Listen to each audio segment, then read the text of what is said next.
PNP General Secretary and MP for Southeast St. Andrew, Julian Robinson, says he's not surprised another SOE was announced, as it seems to be the government's only crime-fighting tool.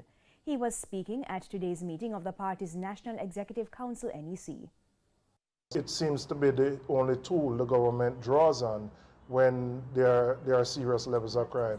In Mountain View, yes, we certainly had issues, but I would tell you in the last 2 weeks since there was deployment of the security forces, there hasn't been a shot fired in about 2 weeks. Now, what the state of emergency does, it allows the security forces to detain people, and I suspect that is the main motivating factor for this. What we have to ensure is that the rights of individuals are respected, that the security forces operate in a way which is consistent with human rights and good human rights.